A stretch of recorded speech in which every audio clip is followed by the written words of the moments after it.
Hey guys, what's going on? James here. Now, it has been reported that Adam Humphries, slot wide receiver for the Tampa Bay Buccaneers, is expected to test out the free agency market. Now, is that going to or not going to happen? I have no idea. I couldn't tell you. I have no idea what's going on behind the scenes, but I figured I should make a video about this and kind of talk about the potential options who can replace Adam Humphries, be it options in free agency, in the draft, or players that are currently on the team. So let's talk about it.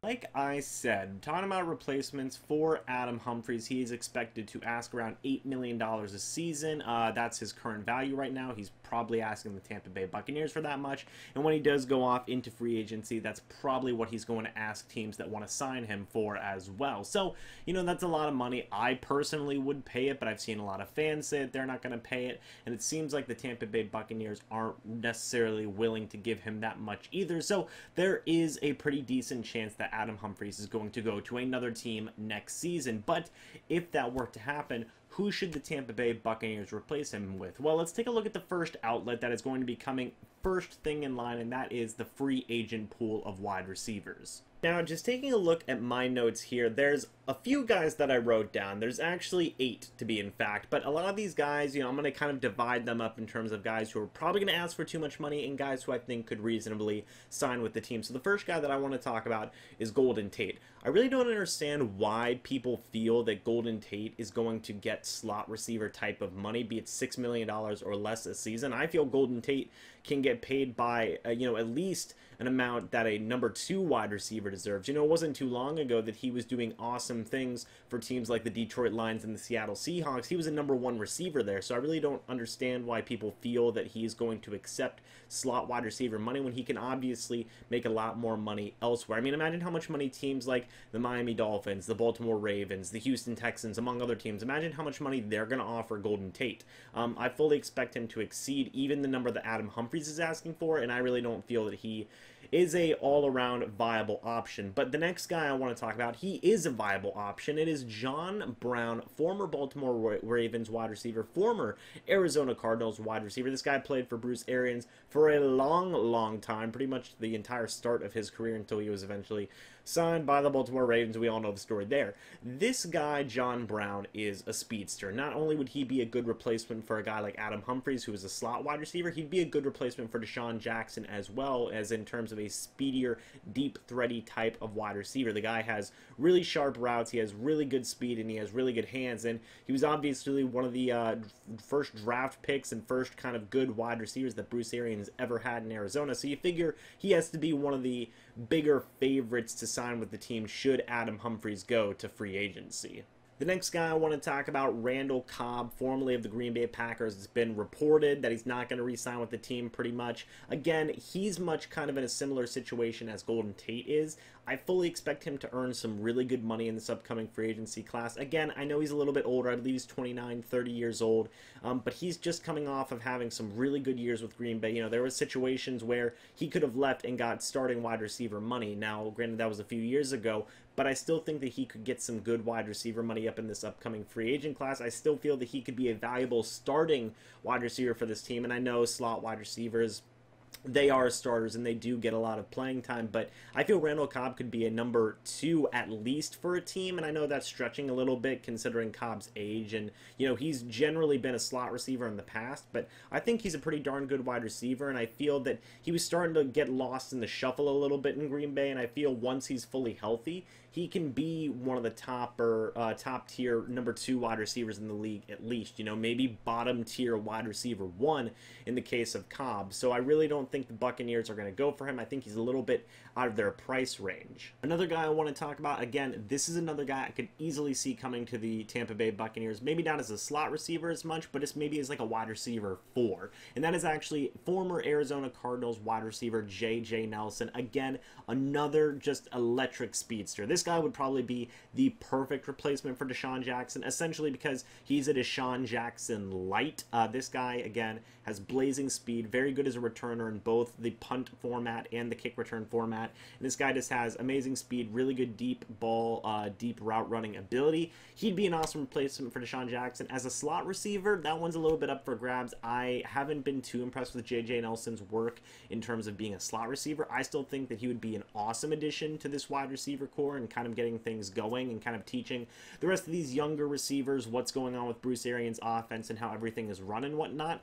He has ties to not only Bruce Arians, but also Byron Leftwich, who is now in as the offensive coordinator. So I could really see a situation where both John Brown and J.J. Nelson sign on to this Buccaneers receiver core, kind of to replace both Deshaun Jackson and Adam Humphries, should they both be off the team. And I would be totally okay with that. I think both those guys are very productive wide receivers, and I think that they would offer a lot to this offense and kind of keep that wide receiver core really, really strong. I've seen a lot of people say that, well, even if Adam Humphries and even if Deshaun Jackson go away, you know, our wide receiver core is still going to be really stacked. Yes, it would still be really good at the top with Mike Evans and Chris Godwin, but there'd be a lot of questions surrounding your depth. I'm not fully sold on Bobo Wilson. I'm not fully sold on Justin Watson yet, although I do like Justin Watson and I do like Bobo Wilson, and I do like Sergio Bailey as well. I fully expect him to be a big part of the wide receiving core this upcoming season. But those three guys, you know, they have a lot of question marks surrounding them right now.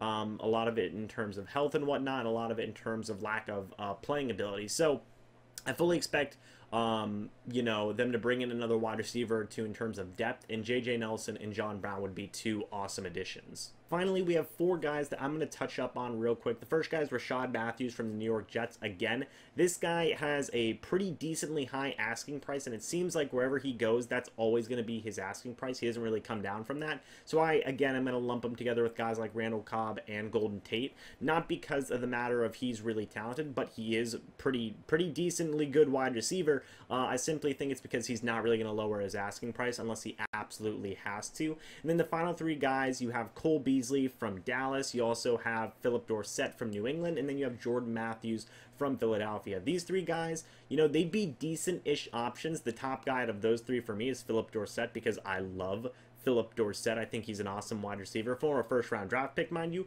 But these are three guys that I don't really think that we would see a whole lot of interest from the Tampa Bay Buccaneers. In the case of like guys like Cole Beasley and Jordan Matthews, yeah, they're decent, but you can really tell that they've probably hit their ceilings in terms of their overall ability and their overall production.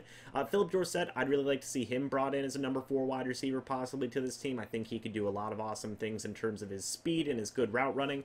You know, either him or J.J. Nelson, whichever one you want to bring in as the number 4 wide receiver, I'm completely okay with.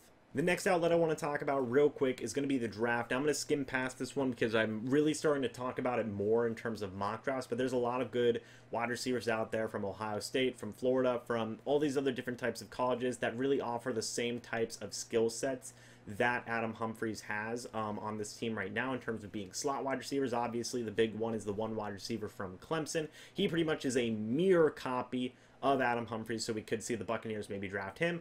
I think that they're personally going to go the free agency route, but there is always some options in the draft. And finally, the final option that I want to talk about is just using what you have. You know, using guys like Justin Watson, Bobo Wilson, and Sergio Bailey. I like all three of those guys. I think that Sergio Bailey, for one, if he wouldn't have gotten an ankle injury, I think that he could have been a really productive guy on this offense this past season in the spare bits that he would have been used. I think he would have made the roster, and I think he could have been really valuable in terms of really good route running, really good hands, and really good speed. He was working well with a guy like Ryan Griffin a lot in preseason, so I think if you give him an opportunity to work with a guy like Jameis Winston, have a really nice core around him, I think Sergio Bailey could do some awesome things. And then in the case of guys like Bobo Wilson, he's obviously been with the team for a couple of years now, and a lot of people like Bobo Wilson. Again, we haven't seen much of him, although the moments we have seen of him, he's always either A, scoring a touchdown, or B, getting some good chunks of yardage. So I think that he does deserve a little bit of more of an opportunity moving forward. And then finally, Justin Watson, the former draft pick of this past draft, he's probably one of the top guys to get more of a larger role with the absence of Adam Humphries going into free agency. And if they do get rid of Deshaun Jackson, like I've been saying, I fully expect Justin Watson's role to increase. Maybe not as much as a slot wide receiver, but definitely I could see him being the number 4 guy. Like I've been saying with these other guys in the past, you know, he's got good hands, he's got good route running, he's tall, he's got good size, so I like him a lot. I'm a big, you know, supporter of guys who have good route running and good hands, you know, usually. I don't really necessarily like guys who are as much of like raw prospects. And I think Justin Watson coming into the team, I think that he's shown a really good ability to have good route running and have good hands. Same with guys like Sergio Bailey and Bobo Wilson as well. So that'll be a really interesting battle to see how that all shakes up in terms of the slot wide receiver and number 4 wide receiver. Me personally, if I had to rank these in 3 types of orders, I would say number 1, I'd probably go into free agency and sign a guy like John Brown and JJ Nelson, maybe both, who knows.